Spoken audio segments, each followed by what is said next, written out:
Olá, meu nome é Antônio Roberto Vinha, sou cientista político, estamos no dia 20 de maio de 2016 e como tem acontecido, eu tenho feito alguns vídeos curtos, né, alguns drops, né, e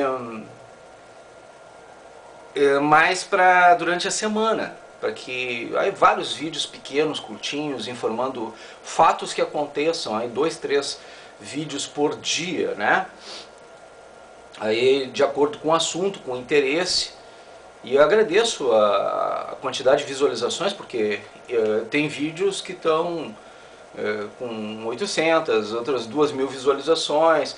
Em média é mais ou menos isso, gira entre 800 e 2.000 visualizações cada vídeo em um dia apenas, 24 horas apenas. Isso só os pequenos, os curtos, né? E eu agradeço a cada um de vocês que tem curtido, compartilhado.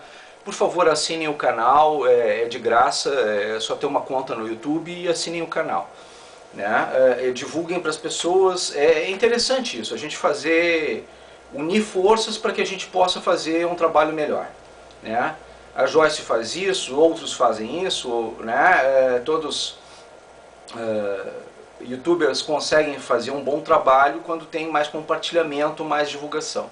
Então é o que eu peço para vocês, só que façam isso, por favor. Eu vou tentar fazer um vídeo um pouquinho mais longo agora, e por isso eu estou dando uma introdução também mais tranquila, explicando todo o cenário que está acontecendo nesse momento. Tem muita gente bem intencionada, tem muita gente tentando fazer bons trabalhos, boas análises, né? E diante do que eles estão fazendo, até muita coisa deixa de ser teoria da conspiração simplesmente. Eles chegam pertinho da realidade. Claro que influenciados por um ou outro discurso errado, acabam sendo induzidos ao erro, né? O que a ciência faz? A ciência pega fatos, né, e transforma esses fatos em uma análise. E muita gente está fazendo isso. Muita gente está pegando fatos, dados, informações e está transformando em análise. E isso é um método científico. Está muito próximo da realidade. O erro está em às vezes eventualmente pegar, alguma coisa que seja fantasiosa, né, e acreditar que aquilo seja realmente uma realidade. Eu vou dar um exemplo prático disso. Existe uma teoria, né, de que houve uma sessão de beijamão na Rússia, por exemplo, né, para garantir que Lula seja candidato em 2018. E por que seria isso? Porque a Rússia disse, olha, nós não nos importamos quem é que vai chegar no poder, desde que a gente tenha as mesmas relações comerciais com o Brasil. Que a gente não vai influenciar na soberania nacional brasileira.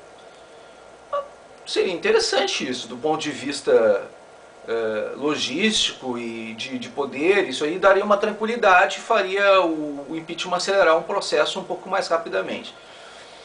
De fato, o processo de impeachment ele teve o seu próprio tempo. E ele não é questão de ter corrido mais ou corrido menos por conta disso. Pode ter havido uma série de contatos com a Rússia, sim, mas houve uma série de tentativas de acordo em relação ao BRICS, para que o BRICS fosse... BRICS, para quem não sabe, é Brasil, Rússia, Índia, China e África do Sul. Tá? É tijolo em inglês e como é feito esse bloco econômico. Então esse bloco ele tem um cunho ideológico, claramente. Os países que formam o BRICS são todos voltados a uma linha mais socialista, né? Em alguns casos ditaduras, né? mas é uma tendência que esse pessoal, que esse grupo especificamente, esteja unido em favor de um projeto mais voltado ao comunismo, ao socialismo. E acredita-se então que para que haja uma certa preservação do projeto de esquerda no Brasil, né, que houvesse a necessidade de uma queda controlada do poder, porque Dilma não representaria mais o próprio PT. E aí, para garantir que Lula voltasse em 2018, a queda controlada seria interessante ao próprio PT. Bom, seria perfeita essa linha de raciocínio se não houvesse alguns detalhes. Lula está viajando para outros países defendendo Dilma em redes de comunicação. Ele está fora do Brasil no momento que estão fazendo batidas policiais de muita gente em torno dele. Tanto ele quanto alguns deputados federais e senadores estão viajando, fazendo viagens internacionais, pagas provavelmente com dinheiro público ou com reservas de dinheiro público, que foram arrecadadas durante anos, de 13 anos sem alternância de poder.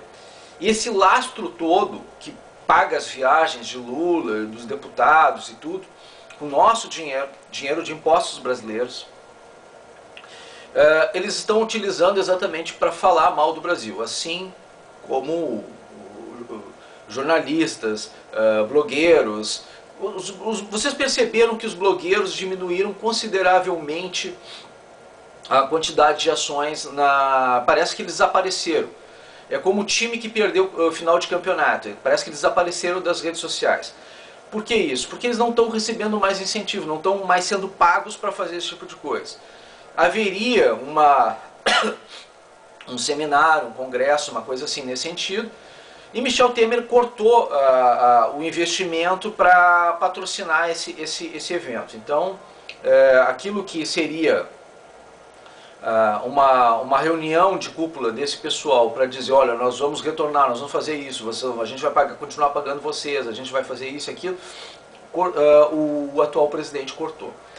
Isso não foi só com os blogueiros, foi com o Ministério da Cultura, né, que eu já vou falar sobre isso, e foi com a Uni, foi com o pessoal da CUT, o pessoal do MTST, tudo isso aconteceu. Tá? Então o cenário é um pouquinho diferente. Ainda afirmando nessa questão da Rússia, da China, desses países, eles estão ainda numa situação de alerta. Não há dizer assim, eles vão invadir o Brasil e vai ser amanhã. Não é assim. O que acontece? A Venezuela vai ser o próximo país a ser presidente do Mercosul. E existe na Venezuela uma tentativa de retirar o poder de Nicolás Maduro da mesma forma que aconteceu com a Dilma Rousseff. Então, se Nicolás Maduro cai, não há necessidade do Brasil sair do Mercosul, ou de pedirem para a Venezuela sair do Mercosul. Mas se a Venezuela assume o Mercosul, o Brasil, inevitavelmente, das duas uma, ou pede para a Venezuela sair do Mercosul, né? Ou ele sai do Mercosul e acaba com o Mercosul, porque o Brasil é o Mercosul, né? É o país forte do Mercosul. E é claro, é óbvio que a Venezuela, pegando a presidência do Mercosul, ela vai tentar jogar o Mercosul contra o Brasil, vai tentar incitar a violência e a guerra, não guerra civil, guerra contra o Brasil, porque Nicolás Maduro é declaradamente um ditador e declaradamente inimigo de qualquer oposição a Dilma Rousseff e Lula. Simples assim. Então ele vai promover ações internacionais do Mercosul do bloco do Mercosul contra o Brasil. Isso é um fato. Isso não é uma teoria da conspiração. Ele é um ditador, isso é um fato. Ele está agindo como um ditador no país dele, não sai do poder, tanto como o PT não queria sair de lá de qualquer maneira. E Lula foi para a Venezuela, para uma TV venezuelana, dar uma entrevista, falar que nós estamos sofrendo golpe aqui no Brasil. Ora, se Lula está agindo dessa maneira, ele está agindo, cometendo um crime de lesa pátria contra o Brasil. Da mesma maneira que Dilma agora foi intimada por Rosa Temer para dar explicações, e ela não é obrigada a dar explicação. Ela não é obrigada, mas alguém em nome dela precisa ir lá e dar explicações, porque ela foi intimada por uma juíza a dar explicações. Ela tem que dar explicações, pode ir por meio de advogado, mas ela tem que dar explicações, não vai ficar assim desse jeito. E aí ela vai para apresentar a discussão dela, o Lula está sendo intimado também pelo Sérgio Moro para dar explicações sobre outras coisas, mas ele está em outro país, e assim por diante. Dilma, inclusive, queria um avião para poder viajar pelo mundo falando mal do Brasil. Ela ganhou um avião da Força Aérea Brasileira, da FAB, e a FAB não vai fazer viagem internacional para ela. Então, o que acontece? Ela não vai poder fugir a hora que ela quiser, ela está sob observação nesse aspecto.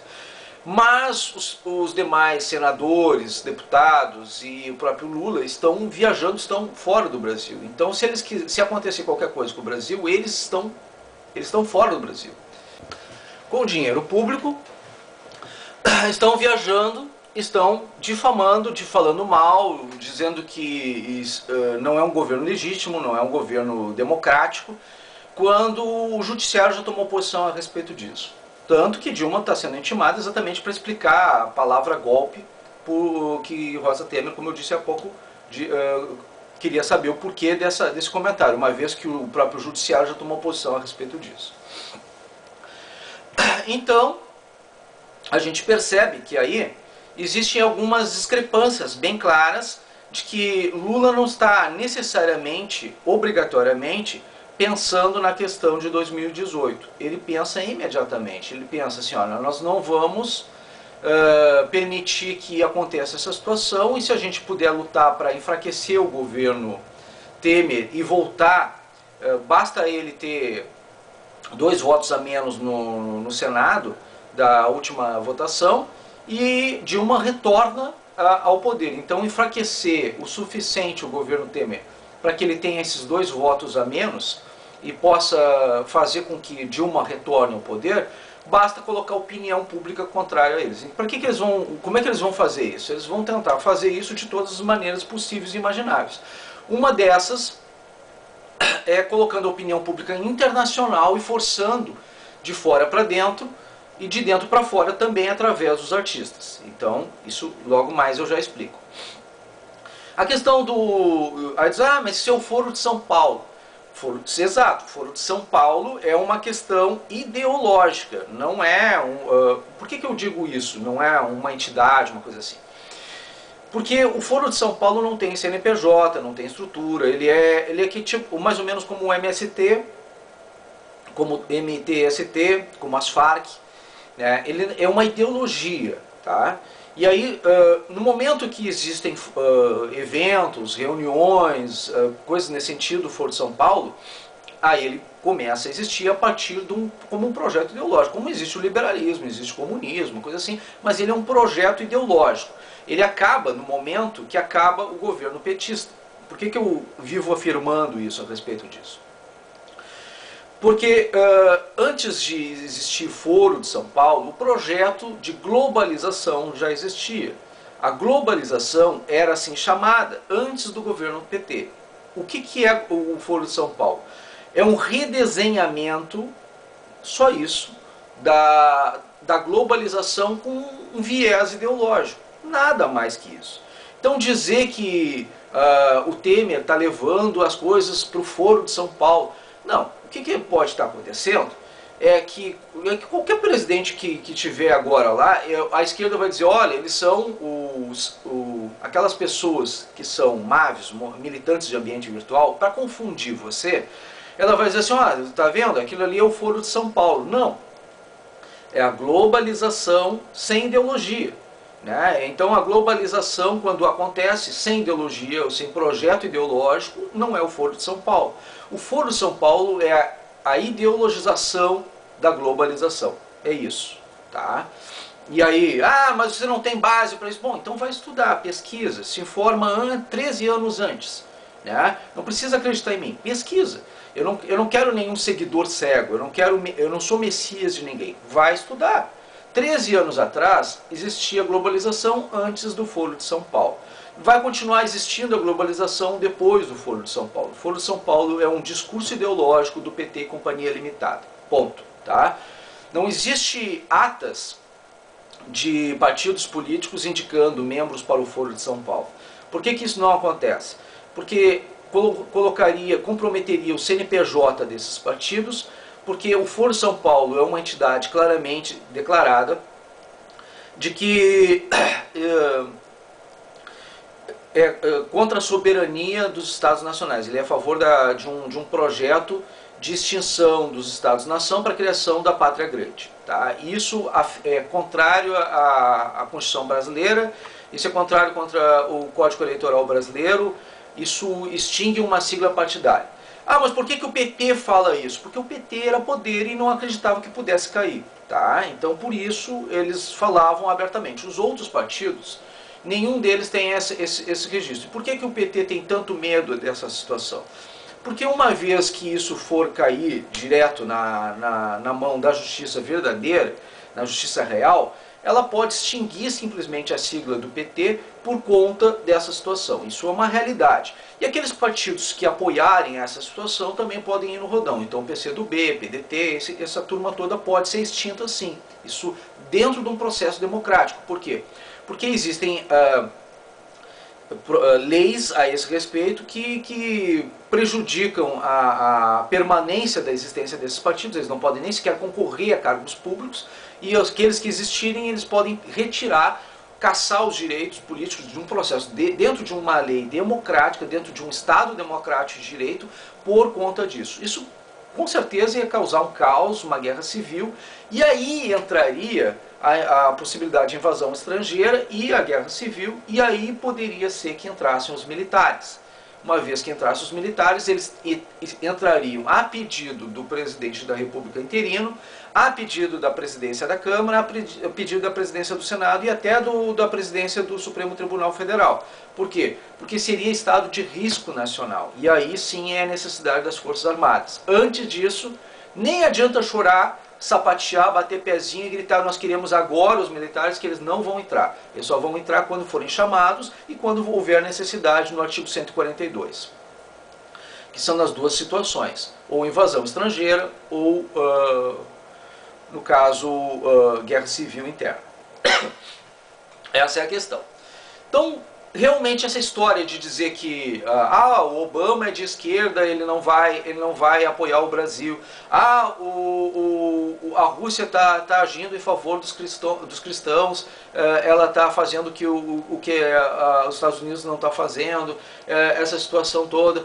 Na verdade existe assim, a Guerra Fria não acabou. O que acontece?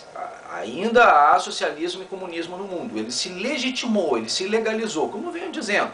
A nova ordem mundial continua acontecendo, só que ele é um projeto de organização, de legitimação do poder. Não tem nada a ver com teoria da conspiração ou golpe. É uma legitimação gradual do poder através de conquistas gradativas e legitimadas de poder. Uma vez conquistado, eles não saem mais do poder. É o que aconteceu com a Venezuela, é o que aconteceu com o Brasil, é o que aconteceu com vários processos que chegaram de uma forma democrática e uma vez lá permaneceram continuamente. A Bolívia. Mas as pessoas estão começando a se dar conta que isso é uma ditadura disfarçada, que esse comunismo, esse socialismo, na verdade, ele prejudica essas nações. Essas nações têm caído nas suas economias, elas têm sido prejudicadas. O próprio Estado Nacional brasileiro se vê numa situação onde, desde o período da inauguração da nossa Constituição, 1988, nós tivemos 4 presidentes e 2 deles foram cassados. Então, a Dilma está para ser cassada agora, é definitiva. Cassada provisoriamente e pode ser cassada definitivamente. Então há alguma coisa de muito errada na nossa Constituição que permite esse tipo de coisa. Nós estamos ainda na Idade Média da democracia brasileira, ainda não sabemos nem sequer dar o devido valor ao voto, né?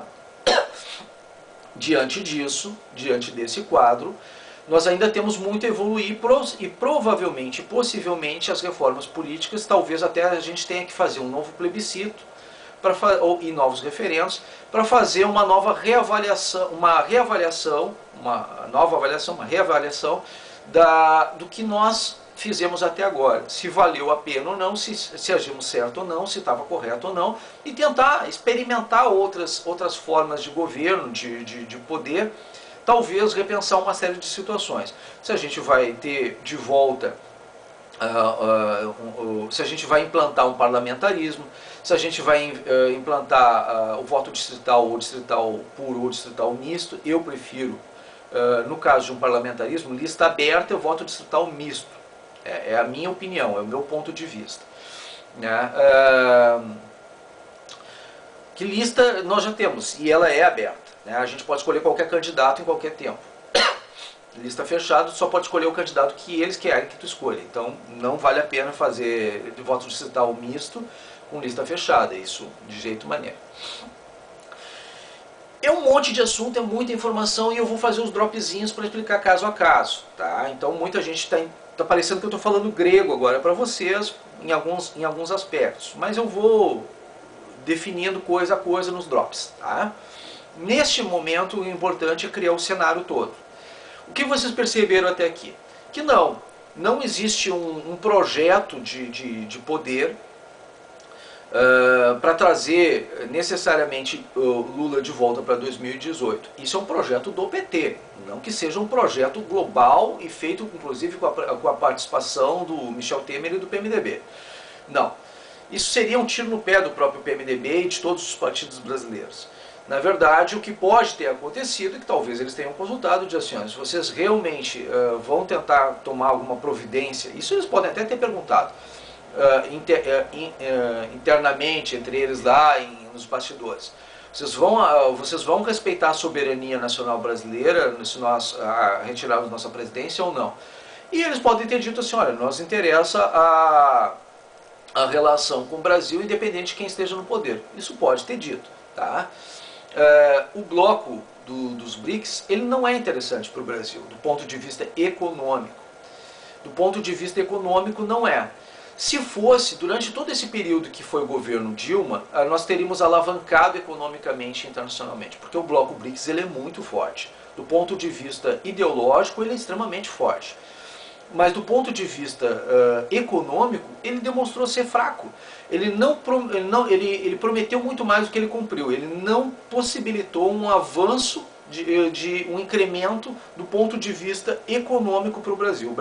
O Brasil não cresceu com o BRICS como poderia crescer com o Mercosul, por exemplo. Se ele tivesse investido mais no Mercosul e na Unasul, até na própria Unasul, do que no BRICS, ele teria conseguido um resultado maior, porque são línguas mais fáceis de serem aproximadas, o espanhol e o português. E a gente teria uma relação muito mais próxima desses países, porque são no mesmo continente em grande maioria. Ora, nesse sentido, a relação seria mais lógica, inclusive, e nós teríamos como crescer muito mais. Inclusive para o projeto da Pátria Grande, seria interessante um crescimento econômico dos países nesse sentido. E por que não aconteceu? Se era mais fácil acontecer, e se foi criada a Unasul, se foi criada, e se já existia o Mercosul, por que não foi investido nessa questão? Porque a questão não era uma questão comercial, não visava-se aí uma relação comercial, um crescimento comercial. Se visava ali um crescimento ideológico, um aparelhamento ideológico. Daí a criação de várias fontes de poder, como o Foro de São Paulo, o BRICS, a Unasul, né? E por isso que o Mercosul, apesar de estar ali prontinho, não foi utilizado.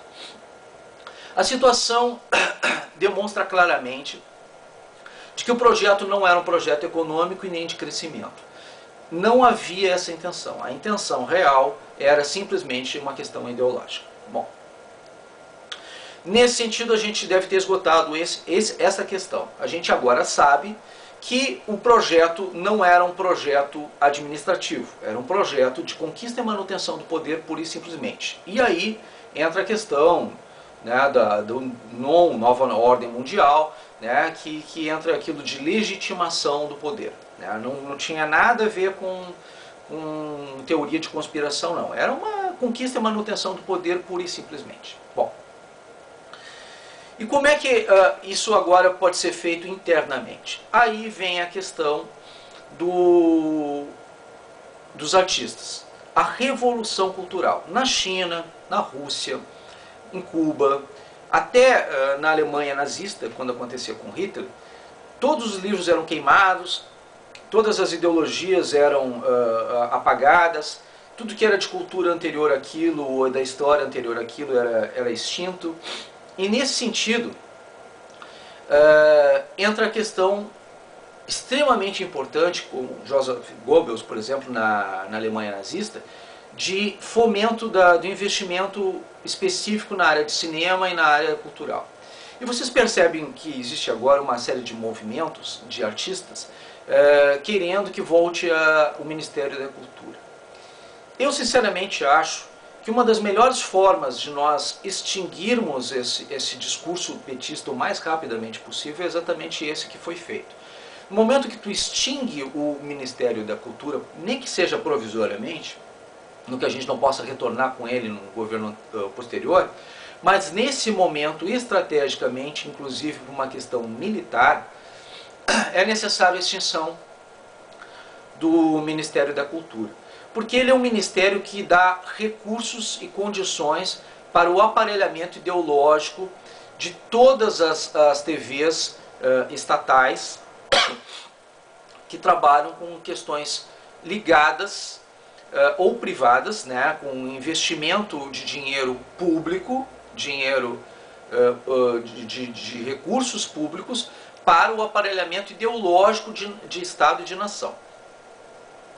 E o que tu faz dessa maneira? Tu vai colocar jornalistas, blogueiros, artistas, falando mal do próprio governo que está no poder, em favor do governo anterior, que era um governo ideológico, puramente ideológico. Não era um governo para todos, era o governo de aqueles que apoiavam a ideologia do governo. Só, os 10% aqueles. Que a gente sabe, senão a gente não teria tirado eles lá. Tá?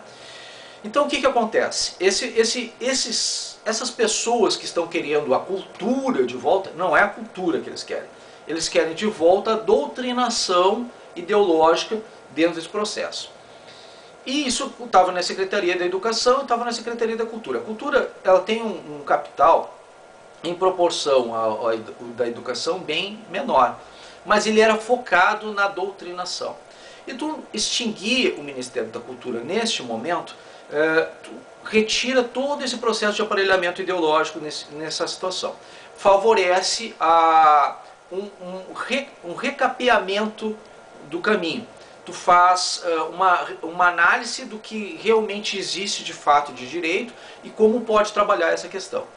Uma das principais coisas que eu vejo nesse momento é fazer com que haja programas que não sejam de doutrinação. Então todos aqueles jornalistas, blogueiros, profissionais, ditos profissionais, que estavam fazendo programas pró-governo e só ideológico, esses devem perder seus programas imediatamente. Eles não devem mais ter espaço nas televisões públicas. As televisões públicas devem ser públicas, elas devem ser de todos. E se quer tratar de alguma questão política ou análise política, que seja uma análise política conjuntural de todos. não uma situação ideológica favorecendo o governo passado ou o atual governo, qualquer outro governo que seja. Uma questão de discussão dos cenários e das possibilidades criadas dentro desses cenários. Então, eu entendo que neste momento nós não podemos ideologizar a televisão pública brasileira. E é o que estava acontecendo até então, né? Havia censura, ainda há jornalistas defendendo essa questão, ainda há artistas defendendo essa questão, eles estão fazendo jus expedientes, estão sapateando, é um direito deles. Pessoalmente, eu entendo, e eu sempre defendi cultura, eu sempre defendi artistas, mas nesse caso, especificamente, esses que estão agindo dessa maneira, eles estão fazendo isso com a intenção de aparelhamento ideológico da questão cultural. São favorecidos, eram até então favorecidos por esse sistema corrompido, corrupto, né? Eles não devem ser considerados nesse sentido. O que eu considero que poderia ser uma alternativa para todo esse processo, ao invés do Ministério da Cultura? Eu vou lembrar vocês que quem criou o Ministério da Cultura foi José Sarney, o famigerado José Sarney, é verdade. E José Sarney criou um projeto, uma lei na época, que depois Collor disse, olha, eu vou retirar porque tem muita corrupção nesse processo. Tudo bem, pode até ter tido, mas ele poderia ter corrigido o processo de corrupção, ele não precisava ter retirado tudo e ter deixado o povo brasileiro sem cultura daquele período. E um dos motivos, e Temer corre esse risco, um dos motivos de Collor ter caído foi ter perdido o apoio popular exatamente porque houve a perda de cultura, de incentivo à cultura que tinha José Sarney tinha os fiscais do Sarney e tudo, ele tinha alto índice de rejeição, pá, mas ele tirou os remédios das farmácias, foi o único período que as farmácias do Brasil não tinham remédio, foi no período Sarney, porque as farmácias, as empresas de medicamentos fizeram boicote ao governo Sarney, tamanha era a situação. Havia os fiscais do Sarney no supermercado, com maquininha e tudo. Alto índice inflacionário e ainda assim o povo estava dividido entre apoio e rejeição a José Sarney. Mas ele, Collor, foi eleito como caçador de marajás, combatendo essas questões todas, né? E ele imediatamente perdeu o apoio popular por duas situações. Uma foi ter retirado o incentivo da cultura, dos recursos da cultura, e outra foi ter criado um pacotão que deixou todo mundo zerado de grana, né? Onde ele pagou de corrupto, que era a questão né, de deixar todo mundo com 50 pila na carteira, né? E isso deixou muita gente indignada. Então, essa história toda fazendo paralelo aos dias atuais, se nós deixarmos simplesmente esses artistas criarem uma celeuma, dizer, olha, não vai ter mais cultura no Brasil, não vai ter mais cultura no Brasil, Temer pode realmente ter uma imagem prejudicada nisso. A Lei Sarney, ela tinha uma grande vantagem. O investimento era feito do empresário direto para o artista, e ele deduzia, o empresário deduzia aqueles recursos do imposto de renda. Não havia os mecanismos necessários naquela época para ver um controle, para ver se havia um processo de corrupção nesse meio tempo, do empresário para o artista. Não havia os mecanismos, as condições necessárias, a internet não era como é hoje, o meio digital e a digitalização da Receita Federal não era como é hoje. Hoje os mecanismos são diferentes e hoje há como fazer um controle para evitar a questão do caixa 2 e o desvio de dinheiro através de declarações para o imposto de renda. Então hoje, sendo um imposto de renda dedicado especificamente para a cultura, e o empresário podendo fazer uma dedução nesse sentido, o que acontece? Se verificar que a empresa declarou um investimento para a cultura e aquele dinheiro não foi exatamente para a cultura e foi para lavagem de dinheiro, ou aquele investimento de cultura foi utilizado para aparelhamento ideológico contrário ao próprio governo, se acontecer alguma coisa nesse sentido, aquela empresa pode ser responsabilizada criminalmente. Pode, tá? Pode acontecer uma situação dessa.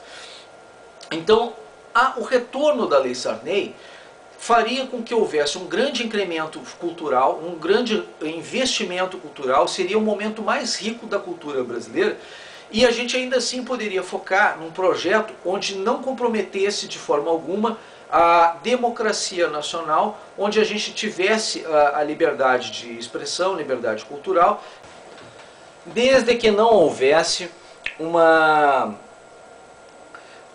situação de favorecimento específico, né, de controle do governo ou contra o governo. Né? Então, assim, que fosse realmente democrático de fato e de direito. Esse processo todo ele pode ser controlado de forma legal através de leis, através do próprio Ministério da Educação e Cultura. Né? Como em educação e cultura, a cultura não foi extinta, ela foi assimilada. E existem várias secretarias de Estado, onde a secretaria é a Secretaria de Educação e Cultura. Secretarias municipais, onde a secretaria é a Secretaria de Educação e Cultura. Não tem nada de errado em unir os dois projetos para reduzir a questão da máquina pública. Isso é otimização, isso não tem nada a ver com extinção do processo. Então esse discurso ideológico de que a cultura foi extinta e prejudicada, não, ela não foi. O que foi prejudicado, sim, foi o aparelhamento ideológico de Estado que era feito no governo anterior. E esses artistas que estão usando esse discurso, eles estão, na verdade, eles representam os interesses ideológicos daquele governo que estava no poder, e com certeza também, se for mexer um pouquinho, verificar um pouquinho, vocês vão ver que eles podem ter algo a dever, por isso eles talvez estão desesperados nesse sentido. Tá? Então eu sugiro a vocês que apoiem o governo Michel Temer nesse aspecto, porque favorece ao rompimento da questão ideológica de fato e de direito. Né? É onde a gente vai poder, inclusive a gente tem que fazer campanha para retirar a questão ideológica dessas entidades de Estado que estão falando mal do próprio Estado. Né? Aqueles jornalistas, os blogueiros, aquelas pessoas que estão hoje utilizando o Estado para falar mal do próprio Estado. Não é legítimo, não é legal uma pessoa falar mal do seu empregador. Né? Tá te dando pão para tu comer e tu tá cuspindo no pão e esfregando na cara do cara. Não é legal isso, não é bonito isso. Então não quer trabalhar, não trabalha, dá espaço para quem queira, porque tem muita gente, tem milhões de brasileiros empregados hoje em dia, 11 milhões, né? E não é por falta de profissional que as coisas vão parar. Tem gente na fila esperando, se vocês não querem, tem quem queira. Né? Mas não fala mal, não vamos tentar fazer uma democracia nesse país. Então quer dizer que eu não posso falar mal e isso aí não é ditadura, é democracia, isso aqui. Não é isso, cara. É o seguinte, a gente quer fazer um país, a gente quer fazer um governo para todos, não para alguns só. E se tu quer só aquele grupo no poder e aquele grupo não estava agindo certo, não estava agindo correto, cara, tu tem a opção de poder pegar tuas coisinhas e sair, te mandar, vai embora. Dá lugar para quem queira, entendeu? Porque tem gente querendo um outro discurso e uma outra realidade, e a gente está alternando o poder exatamente por conta disso. Não concordo, tudo bem, bye bye, so long, farewell, vai embora, cara, vai embora, sai, abre o lugar para outra pessoa fazer o teu negócio. Não é obrigado a concordar, mas também não precisa ficar aí enchendo os ouvidos da gente com ideologia. A gente não quer mais esse projeto ideológico no poder, pronto. Não é difícil entender isso. Né? O povo cansou. 13 anos disso, não deu certo, a gente não quer mais. A coisa é essa, a situação é essa. Então a democracia ela tem dessas coisas. A gente, se não, não é democracia, é golpe. Não é golpe. O judiciário já disse que não é. Está dentro das formas da lei, dentro da própria Constituição existem esses recursos para que em algum momento o povo não concorde com alguma coisa, retira o poder simplesmente. E aí entra a questão do cenário de governabilidade. E a governabilidade hoje passa pela questão administrativa, e a questão administrativa hoje passa não só pelos ministérios, mas também pelas casas legislativas. Então, o que aconteceu nessa semana que foi importante nesse aspecto? Michel Cunha passou pela... Eduardo Cunha. Olha, tu vê como é que é a coisa. Estou ficando louco já. Eduardo Cunha, tá? Passou pela CPI. Eu acho que foi um ato falho, mas eu já vou explicar por quê. Tá? Eduardo Cunha passou pela CPI e deixou bem claro que ele pretende voltar já na segunda-feira. Eu havia avisado, logo que eu vi a CPI na televisão, na TV Câmara, eu disse assim, puxa, o cara está se defendendo muito bem. Claro que a boa parte da mídia, que ainda está sobre recursos e sobre influência ideológica, diz que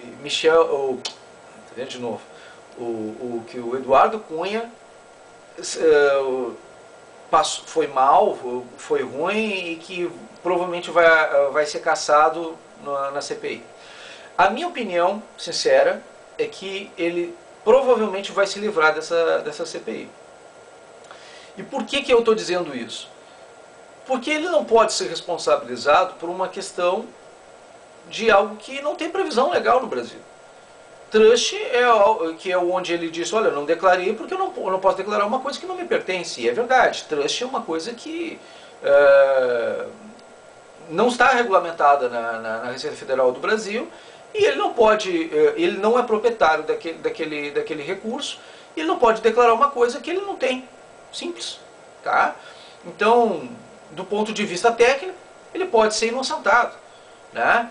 E aí não vai perder o cargo nesse aspecto. Para o Michel Temer, e aí que eu estou dizendo que eu fiz um ato falho nessa situação agora, é porque eu já estava pensando nos dois imediatamente, né? Para o Michel Temer, Valdir Maranhão não tem condições, uma vez que ele tentou entrar com uma recusa uma reavaliação do impeachment de Dilma Rousseff, né? Ele não tem legitimidade, nem não tem capacidade, e o pessoal da própria Câmara não tem interesse que ele faça nenhuma pauta sequer lá na Câmara, sob risco da situação ser favorável mais ao governo anterior do que ao governo atual, né? Porque ele conduz a coisa de uma forma que o pessoal que fez o impeachment de Dilma não concorda. Então, apesar de Michel Temer ter a maioria da Câmara e a maioria do Senado ao seu favor, ele não tem condições de fazer trabalho desde que entrou na sua gestão, porque as pautas estão todas trancadas por causa da relação dele com o Valdir Maranhão e dos parlamentares da Câmara dos Deputados com relação ao Valdir Maranhão. É uma questão do Valdir Maranhão e ele não quer renunciar de jeito maneira. Mas ele também está... diz assim, é porque ele está favorável a Dilma, assim? Sim, mas ele também é fiel a Eduardo Cunha. E no momento que ele não renuncia, ele permite que Eduardo Cunha volte ao seu cargo. É estranho isso, porque ele está servindo a dois senhores ao mesmo tempo. Ele tentou servir a Dilma Rousseff e ao PT, né, e naquele acordo que ele tentou fazer lá no hotel com Lula, mas ele também está favorecendo ao Eduardo Cunha. No momento que ele não renuncia, ele permite que Michel Temer possa ter um governo com Eduardo Cunha administrando a Câmara dos Deputados Federais. E pior, ou melhor, né, o meu malvado favorito vai ficar ileso do processo, né, uma vez que for comprovado que ele não fez realmente nada daquilo que tinham dito dele. Ele vai voltar muito mais forte do que ele saiu, né?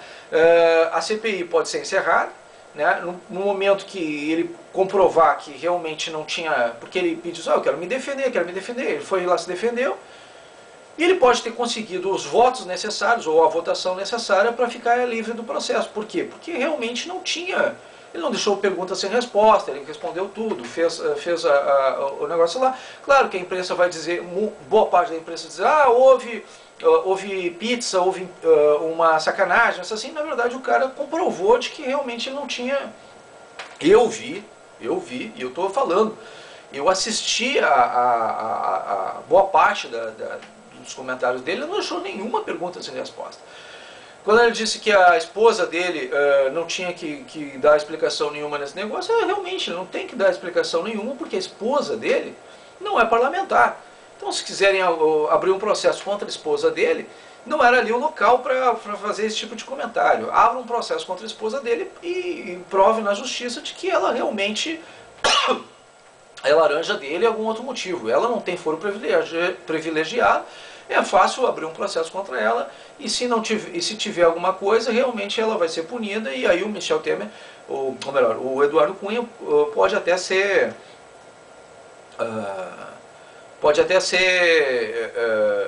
responsabilizado também de forma indireta nesse aspecto, né? Aí é um outro processo de uma outra maneira, né? Mas naquele momento, naquela situação, chamar ela para esse tipo de situação, indiciar ela ou comentar ela não sendo parlamentar, ela não pode ser responsabilizada nesse aspecto.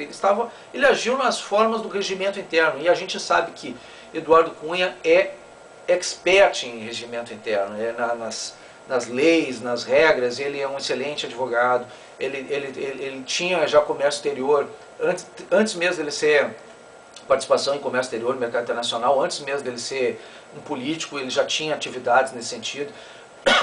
Então é normal que ele possa dar uma aula de trust a respeito disso lá no Congresso Nacional, porque ele realmente atuava nesse sentido, né? Ele estava tranquilo exatamente porque ele tinha consciência de que ele não devia nada, que nas formas da lei ele estava recoberto desse aspecto.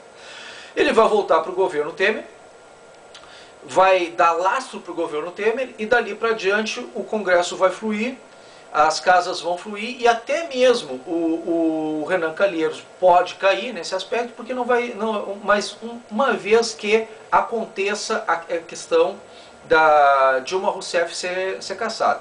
Então, é 9 processos, é 13 processos, quando é que Temer quando é que Renan Calheiros vai cair? Eu acredito que só após a cassação definitiva de Dilma Rousseff. Ele não é um risco para o Brasil neste momento. Ele pode sofrer várias sanções, vários aspectos, né? Da mesma forma que Michel Temer, que também tem processo contra si através da questão do Tribunal Superior Eleitoral, da questão da divisão de contas, se ele foi eleito junto com o Dilma, mas ele tinha contas separadas. Então tem que verificar se nas contas de Michel Temer, porque a campanha de vice-presidente, apesar de ser junto com... Então, até o pessoal do PT é craque em dizer isso. O Michel Temer está ocupando uma função sem voto. Não é verdade. Dilma Rousseff não seria eleita no Brasil sem os votos do maior partido nacional, que era o PMDB. O PMDB junto com o PT são as duas maiores bancadas, tá, do Congresso Nacional. Então, se não houvesse a participação do PMDB e os votos do PMDB, Dilma Rousseff não teria entrado nem sequer no segundo turno. Ela não teria seria uma disputa do Aécio Neves contra Marina Silva. Ela estaria fora. O PMDB jogou Dilma Rousseff para o segundo turno e deu os votos, a garantia de votos necessária para que ela chegasse no poder. Então é ingratidão dos petistas dizerem isso, tá? E aí Michel Temer, apesar disso, tinha conta própria, tá? Isso como cientista político estou informando para vocês. A campanha do vice, ela tem personalidade jurídica própria, tá? E ele realmente pode ficar isento de um afastamento nesse aspecto. É uma discussão que está sendo feita lá no Tribunal Superior Eleitoral e que pode fazer com que Temer termine o mandato até o final desses 2 anos. Ele vai estar muito fragilizado, a imagem dele, ele vai ter que criar muita coisa, situação negativa, e dificilmente ele vai eleger um sucessor. Dificilmente o PMDB vai ter um sucessor à altura desse quadro. Eu acho que diante dessa situação, se Eduardo Cunha comprovar de que ele realmente é inocente e convencer o público nesse sentido, ele acaba se tornando um anti-herói. É capaz de ser um ótimo candidato à presidência da República, até pela sabedoria, pelo conhecimento comprovado que ele tem na questão jurídica e da casa. Ele pode ser um excelente candidato à presidência da República pelo PMDB. Mas o Renan Calheiros e o Michel Temer, com certeza, eles não vão conseguir isso. E a campanha de Eduardo Cunha seria extremamente polêmica. Ele iria iniciar com alto índice de rejeição, por volta de uns 10%, que seria o pessoal do PT, né? E fora isso, não sei, eu acredito que talvez fosse um bom candidato. Eu acredito que diante desse quadro todo, nós temos já um cenário bem construído, né? Nós temos uma realidade que provisoriamente a gente já tem mais ou menos uma análise de como será. Eu acho que a partir do momento que Eduardo Cunha voltar à presidência da Câmara dos Deputados, Michel Temer vai começar a governar. Se houver uns reparos dentro dos ministérios, a situação atual, o atual ministério que foi criado, dá vazão às condições administrativas de Michel Temer. O único senão é que existem alguns desses ministros que são investigados pela Operação Lava Jato e que não adianta ser honesto, tem que parecer honesto. Então, esses ministros poderiam ser outros ministros, né? Sobre a alegação de Dilma Rousseff de que ela foi para os meios de comunicação falar mal do governo, dizendo que deu entrevista para imprensa estrangeira, se não me engano, em Nova York. E ela disse que não haviam negros e mulheres nesse governo, nesse ministério, que era um governo de homens brancos, bem nas palavras dela, né? Que era um governo conservador, radical e de homens brancos, né? Deixando uma coisa bem clara, se vocês pegarem o ministério da Dilma, ela tinha 39 ministros, não eram 40 ladrões, não era Alibaba e 40 ladrões, eram 39, tá? Desses 39, tinha um negro, era uma mulher, 39, tá? Tinha 6 mulheres, entre elas essa negra. 39 ministros, 6 mulheres. Era um governo de homens brancos. Não tinha um homem negro. Então, antes da Dilma falar qualquer coisa, que ela veja o seu próprio ministério. Que a imprensa internacional fale qualquer coisa, que ela veja o próprio ministério dela. Ela é hipócrita. No mínimo, hipócrita. Tá?